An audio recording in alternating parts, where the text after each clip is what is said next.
Hi friends, welcome to Radha Manohari vlogs. మన తెలంగాణలో జరిగే రెండవ అతిపెద్ద జాతర ఇది.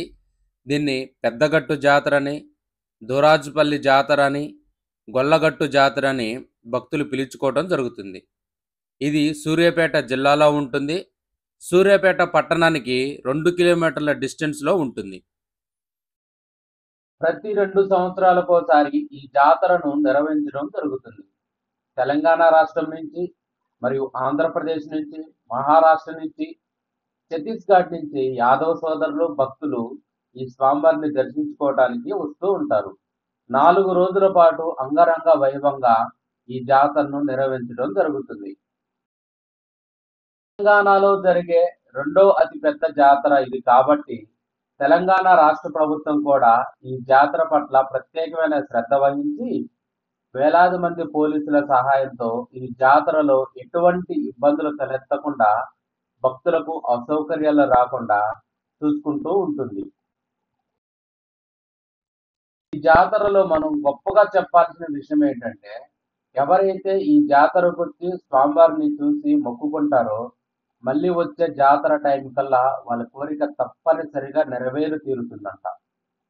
అందుకోసమే ప్రతి సంవత్సరం కూడా ఈ జాతరను 20 నుంచి 30 లక్షల మంది భక్తులు వచ్చి దర్శించుకోవడం జరుగుతుంది. యాదవ కులస్తులతో పాటుగా మిగిలిన భక్తులు కూడా ఈ స్వామివారిని దర్శించుకుంటూ ఉంటారు. మీరిప్పుడు చూస్తుంది గుట్టపైకి వెళ్ళే మెట్ల మార్గం ఇది. ఈ 4 రోజుల పాటు రద్దీతో కూడుకొని ఉంటుంది. ఎటువంటి అసౌకర్యాలు కలగకుండా స్వామివారి అనుగ్రహం ఉంటుంది. ఇంత పెద్ద మొత్తంలో జనం సమూహం ఏర్పడి జరుగుతున్నా కానీ ఇప్పటి వరకు ఈ జాతరలో ఎటువంటి అపశృతి జరగలేదు. స్వామివారి సత్యంగా భక్తులు భావిస్తూ ఉంటారు. ఈ లింగమంతుల స్వామివారిలో ముఖ్యంగా ఈ జాతరలో లింగమంతుల స్వామి, చౌడాలమ్మ దేవి, ఎల్లమ్మ తల్లి ప్రధానమైన దేవతామూర్తులు. ఇక్కడికి వచ్చిన భక్తులు ఈ ముగ్గురిని ఆరాధించి తమకున్న కోరికలను వారికి విన్నవించుకోవటం, ఆ కోరికలు నెరవేరిన భక్తులు మొక్కులు చెల్లించుకోవటం జరుగుతుంది. ఈ జాతర కన్నా ముందు రోజు మనకి గుట్టపైన భారీ వర్షం పడుతుందంట. జాతర అయిపోయిన తర్వాత కూడా భారీ వర్షం పడటం జరుగుతుంది. ఇది తరతరాలుగా కొనసాగుతున్న నియమం. పురాణాల ప్రకారం రాక్షసులను సంహరిస్తున్న క్రమంలో రాక్షసుల నెత్తురు నేలపై పడి వాళ్ళు మళ్ళీ ఉద్భవించడం జరుగుతుంది. అలా రాక్షసులతో యుద్ధం చేస్తూ అలసిపోయిన శివుడిని నుదుటి నుంచి ఒక చెమట చుక్క కింద పడి చౌడాలమ్మ దేవిగా ఆవిర్భవించిందంట. ఆ అమ్మవారు రాక్షస సంహారంలో రాక్షసుల రక్తం భూమిపై పడకుండా ఆ రక్తాన్ని త్రాగివేసిందంట. అందుకోసమే చౌడాలమ్మ దేవి సహాయంతో శివుడు అసుర సంహారం చేశాడు. శివుడికి ఇక్కడ నార్మల్ పూజలు నిర్వహించడం జరుగుతుంది.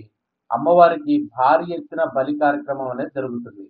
విశేషంగా జంతువులను అమ్మవారికి బలి ఇవ్వటం జరుగుతుంది. అలా అమ్మవారి ఆకలి తీరుస్తున్నట్టుగా ఇక్కడ భక్తులు ప్రగాఢంగా విశ్వసిస్తూ ఉంటారు. అంతేకాకుండా ఈ గుట్టపైన వేలాది జంతువులను బలించిన ఆ రక్తం గుట్టపై ఉన్నప్పటికీ కూడా ఒక్క ఈగ కూడా వచ్చి ఆ గుట్టపైన ఆ రక్తం పైన వాలటం ఉండదు. ఇంకొక విశేషం ఏంటంటే, అంత రక్తం మధ్యలో మనం తిరుగుతున్నా సరే ఎటువంటి దుర్వాసన ఉండదు. ఈ జాతర అయిపోయిన తర్వాత ఈ గుట్టపైన భారీ వర్షం పడి ఆ రక్తం అంతా కూడా గుట్ట కింద ఉన్న చెరువులోకి వెళ్ళిపోయి గుట్ట మళ్ళీ ఎప్పటిలాగానే శుభ్రంగా ఉంటుందంట. వేలాది మేకలను, పొటేళ్లను మొక్కుకున్న భక్తులు చౌడాలమ్మ దేవికి బలిగా సమర్పించడం వల్ల అమ్మవారి శాంతి జరుగుతుందని, అంతేకాకుండా బలి సమర్పించడం వల్ల వాళ్ళకున్న కోరికలను అమ్మవారు నెరవేరుస్తుందని భక్తులు నమ్ముతూ ఉంటారు.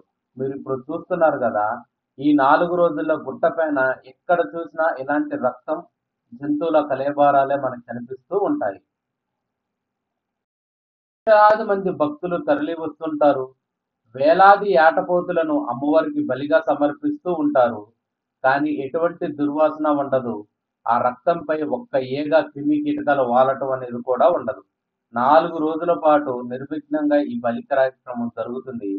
అమ్మవారికి బలించిన మేకల కాళ్ళను అమ్మవారి ఆలయానికి ఎదురుగా ఉన్న ఈ చెట్టుకి ఇలా భక్తులు కట్టడం జరుగుతుంది. చూడండి ఫ్రెండ్స్, లక్షలాది మంది ప్రతిరోజు కూడా 2 నుంచి 3 లక్షల మంది భక్తులు ఈ స్వామివారిని ఈ జాతర సమయంలో దర్శించుకోవడానికి వస్తూ ఉంటారు. ఇక్కడికొచ్చి స్వామివారిని ఏ కోరిక కోరుకున్నా సరే అది తప్పనిసరిగా నెరవేరి తీరుతుందంట. అంత పవర్ఫుల్ క్షేత్రం అది. పూర్వకాలం నుంచి కూడా ఈ లింగమంతుల స్వామి జాతరకి హక్కుదారులుగా 3 వంశస్థులు పనిచేస్తూ ఉన్నారు. స్వామివారి సేవ చేసుకుంటూ ఉన్నారు.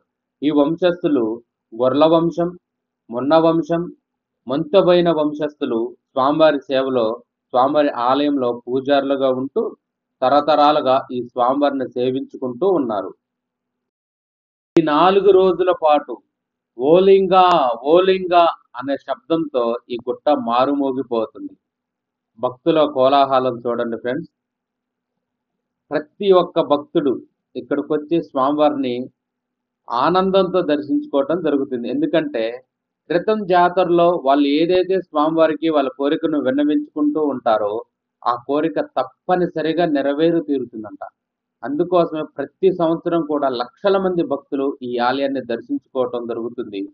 ఇక్కడికొచ్చి స్వామివారిని, అమ్మవారిని అడిగిన ఏ కోరికైనా సరే వాళ్ళు దగ్గరుండి ఆ కోరిక నెరవేరుస్తూ ఉంటారు. ముఖ్యంగా సంతానం లేని వాళ్ళకి ఈ దేవాలయంలో స్వామివారిని, అమ్మవారిని దర్శించుకోవటం వల్ల సంతానం వెంటనే కలుగుతుంది. జీవితంలో ఎదుగుదల లేని వాళ్ళు కూడా ఇక్కడికొచ్చి ఈ స్వామివారికి వాళ్ళ కోరికను విన్నవించుకోవటం వల్ల వాళ్ళకి జీవితంలో స్థిరమైన ఆదాయ మార్గం లభిస్తుందంట. ఉద్యోగం లేకపోతే ఉద్యోగం. ఇంకొక గొప్ప విశేషం ఏంటంటే వ్యాపార ప్రయత్నాలు చేసే వాళ్ళు కూడా ఈ స్వామివారిని వచ్చి దర్శించుకొని ఈ దేవాలయంలో మొక్కుకుంటే వ్యాపార చేయాలనుకునే వాళ్ళు వ్యాపారంలో సక్సెస్ అయిన వాళ్ళు కూడా చాలా మంది ఉన్నారు.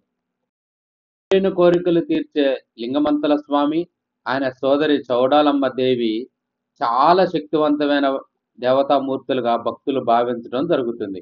అందుకోసమే ప్రతి 2 సంవత్సరాలకి లక్షలాది మంది భక్తులు వచ్చి ఇక్కడున్న స్వామివారిని, అమ్మవారిని దర్శించుకుంటూ ఉంటారు. మీరు ఇప్పుడు చూస్తున్నారు కదా, మనం గుడి చుట్టూ కూడా 3 ప్రదక్షిణాలు తిరుగుతారు భక్తులు. 3 ప్రదక్షిణాలు తిరిగిన తర్వాత స్వామివారి దర్శనానికి భక్తులు వెళ్ళటం జరుగుతుంది. ఇంకొక విశేషం ఏంటంటే మందగంపలో స్వామివారికి సంబంధించిన వస్తువులను మొక్కు తీర్చుకోవడానికి భక్తులు వస్తూ ఉంటారు. ఈయన యాదవ కులానికి చెందిన కాటమరాజుగా అని కూడా భక్తులు భావించడం జరుగుతుంది. యాదవ సోదరులు స్వామివారికి మొక్కు తీర్చుకోవడానికి గంపలో స్వామివారికి సంబంధించిన మొక్కుకు సంబంధించిన వస్తువులను తీసుకొని రావటం, స్వామివారిని దర్శించుకోవటం, వాళ్ళకున్న కోరికలను స్వామివారికి విన్నవించుకోవటం, అవి నెరవేరటం, మళ్ళీ దర్శించుకోవటం లాంటి ఇట్లా జరుగుతుంటుంది. ఈ ఆలయం ఒక అద్భుతం. ఇక్కడికొచ్చి స్వామివారిని దర్శించుకున్న తర్వాత వాళ్ళ పనులు కాలేదు అనేది ఇప్పటి వరకు ఎవ్వరి నోటి నుంచి ఆ మాట వినలేదు. ధర్మబద్ధమైన కోరికలైతే వెంటనే నెరవేరి తీరుతాయని భక్తులు ప్రగాఢంగా విశ్వసిస్తూ ఉంటారు. అల్లం బెల్లం శబ్దాలతో స్వామివారి కత్తుల ఆటలతో భక్తులు ఈ 4 రోజులు కూడా ఆనందోత్సవాలతో ఈ జాతర జరుగుతుంది. మీరు ఇప్పుడు చూడండి, యాదవ సోదరులు కత్తులు పట్టుకొని నృత్యాలు చేయటం జరుగుతుంది. ఈ దేవాలయంలో ఎక్కడ చూసినా ఈ 4 రోజులు ఇలాంటి సంఘటనలు మనకు కనిపిస్తూ ఉంటాయి. స్వామివారంటే యాదవ సోదరులకు ఎంతో ప్రీతి. ఎందుకంటే తమ కులానికి, తమ కులస్తులకు వెంటనే స్వామివారు ఉండి కులరక్షణ చేసి తన కులంలో ఉన్న అందరిని కూడా కంటికి రెప్పలా కాపాడుతూ ఉంటారని యాదవ సోదరులు భావిస్తూ ఉంటారు. అందుకోసమే 4, 5 రాష్ట్రాల్లో ఉన్న యాదవ సోదరులు వచ్చి ఈ స్వామివారి జాతరలో తప్పనిసరిగా పాల్గొనడం జరుగుతుంది. యాదవ సోదరుల కులదైవం, ఇష్టదైవంగా యాదవులు ఈ స్వామివారిని భావించడం జరుగుతుంది. 4 రోజుల పాటు భక్తులు స్వామివారిని దర్శించుకోవటానికి వచ్చి ఈ దేవాలయ ఆలయ ప్రాంగణంలోనే చుట్టూ గోడారాలు ఏర్పాటు చేసుకోవటం జరుగుతుంది. ఒక రోజు మొత్తం ఇక్కడే నిద్ర చేసి స్వామివారికి దర్శించుకొని మరియు స్వామివారికి పాయసం, ప్రసాదాలు, అమ్మవారికి బలి సమర్పించిన తర్వాత ఇక్కడికొచ్చిన భక్తులందరూ కూడా తమ ఇళ్ళకి బయలుదేరటం జరుగుతుంది. మీరు ఇప్పుడు చూస్తున్నారు కదా ఫ్రెండ్స్, ఇవన్నీ కూడా గుడారాలు. స్వామివారిని దర్శించుకోవడానికి వచ్చిన భక్తులు ఇలా గుడారాలను ఏర్పాటు చేసుకొని ఒకరోజు మొత్తం దేవాలయంలోనే గడుపుతారు. ఒకరోజు రాత్రి ఈ దేవాలయంలో నిద్ర చేయటం జరుగుతుంది. దానివల్ల వాళ్ళకి అంతా మంచి జరుగుతుందని భక్తులు ప్రగాఢంగా విశ్వసించడం జరుగుతుంది. ఈ 4 రోజుల్లో ప్రతిరోజు 2, 3 లక్షల మంది భక్తులొచ్చి స్వామివారిని దర్శించుకుంటూ ఉంటారు. ఈ గుట్ట పైన జారుడు బండ ఇది. ఈ భక్తులందరూ కూడా ఆ జారుడు బండలో నుండి కొద్దిసేపు ఇక్కడ ఆట ఆడుతూ సేద తీరటం జరుగుతుంది. స్వామివారికి ఒక కోనేరు కూడా ఉంది. మీరిప్పుడు చూస్తుంది కోనేరు. చాలా శక్తివంతమైన కోనేరుగా భక్తులు భావిస్తూ ఉంటారు. స్వామివారిని దర్శించుకోవటానికి వెళ్ళిన భక్తులందరూ కూడా ఈ కోనేటిలో ఉన్న నీటిని నెత్తిపై చల్లుకొని స్వామివారి దర్శనానికి వెళ్ళటం జరుగుతుంది. స్వామివారికి భక్తులు బోనం సమర్పిస్తూ ఉన్నారు చూడండి. ఇంకొక విశేషం ఏంటంటే హనుమంతుల స్వామివారికి తయారు చేసిన ప్రసాదాన్ని భక్తులందరూ కూడా ఇలా గోడకి అద్దుతారు. దానివల్ల స్వామివారికి వాళ్ళ ప్రసాదం చేరుతుందని, వాళ్ళ ప్రసాదాన్ని స్వామివారు ఆరగిస్తాడని భక్తులు ప్రగాఢంగా విశ్వసిస్తూ ఉంటారు. ఈ దేవాలయానికి ఎదురుగానే మనకి జంతు బలి జరుగుతుంది. అది చౌడాలమ్మ దేవికి. స్వామివారికి మాత్రం పాయసంతో ఎక్కువగా భక్తులు కొలుచుకుంటూ ఉంటారు. చూశారు కదా ఫ్రెండ్స్, మన తెలంగాణలోనే జరిగే రెండో అతిపెద్ద జాతర ఇది. లక్షలాది మంది భక్తులొచ్చి ఈ జాతరలో పాల్గొనటం జరుగుతుంది. అనుకున్న కోరికలు తప్పనిసరిగా నెరవేరు తీరుతాయంట. అంతటి శక్తివంతమైన స్వామివారు ఈ లింగమంతుల స్వామివారు. యాదవ కులస్తులతో పాటు అన్ని కులాల వాళ్ళు అందరూ కూడా ఈ స్వామివారిని దర్శించుకోవచ్చు. రాత్రి సమయంలో ఈ దేవాలయంలో మీరిప్పుడు చూస్తున్న ఈ విద్యుత్ లైట్ల కాంతిలో భక్తులు నిద్ర చేయడం జరుగుతుంది. 1000 మంది పోలీసులతో రాష్ట్ర ప్రభుత్వం భద్రతా చర్యలు ఏర్పాటు చేయడం జరిగింది. అందువల్ల ఎటువంటి అసౌకర్యం కలగకుండా ఈ దేవాలయంలో ఉన్న స్వామివారిని దర్శించుకోవచ్చు. ఇక్కడున్న రాత్రి సమయంలో స్వామివారి దేవాలయంలో నిద్ర చేయొచ్చు. ఇలాంటి ఇంకా మంచి వీడియోలు మీకు అందిస్తూనే ఉంటాను.